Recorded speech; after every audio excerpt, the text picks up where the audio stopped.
Good morning and welcome to Breakfast Extra. It is Sunday. And before we get into the meat of today's conversation, I want to ask, how are you? Really? I don't mean the polite Nigerian answer of, they manage. I mean deep down when you are alone. Perhaps not. But thinking of your pocket, your plate, your spirit, your life, how are you?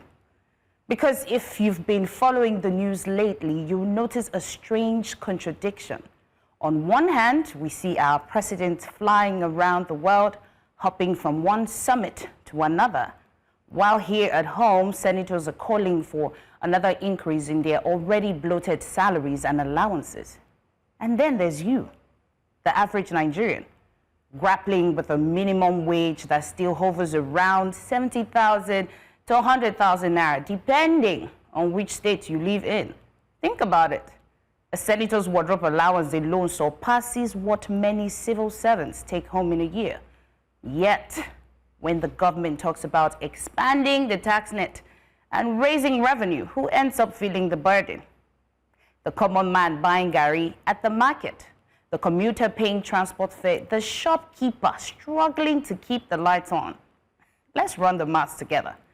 If the state insists on squeezing every kobo, every penny out of the ordinary Nigerians, the returns can never match what we could be saving.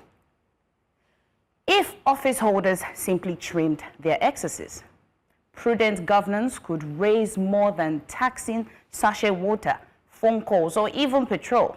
But prudence, it's not a word our politicians are fond of.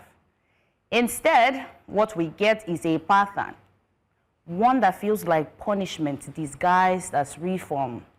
Remember May 2023?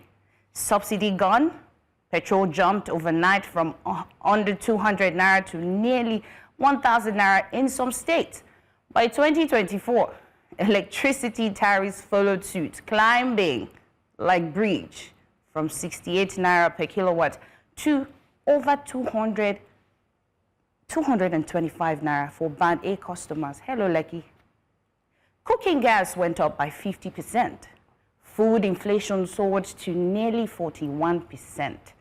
Tomatoes, our humble stew partner, shot up over 300%.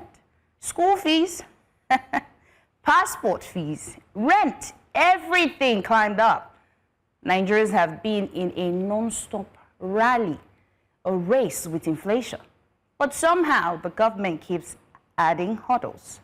And now, another suggestion, a 5% surcharge on petrol. I know. We're told it's to boost revenue, stabilize the system, and fund infrastructure. But timing matters, humanity matters. Nigerians are still gasping from the last round of increases, and here comes another one. Let's take a short walk through the timeline. May 2023, subsidy removed, fuel skyrockets.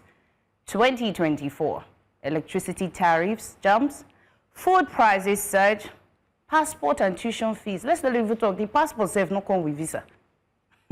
2025, tax reforms expand, the net, some levies suspended, but more burdens introduced. Now talks of a fresh petrol tax. At what point do we pause and ask, can Nigerians breathe? Because reforms without empathy are just numbers on paper. Nigeria is not just a balance sheet to fix, it's people. People trying to stretch 5,000 naira to feed a family of 5. Can't even feed one person. People who don't get wardrobe allowances, extra code, or first-class tickets abroad. So as senators call for more pay and the president keeps flying, let me ask you from the bottom of my heart, to every viewer this morning, how you did? How are you really? And with that I say, good morning again. My name is Queen Celestine and this is Breakfast Extra.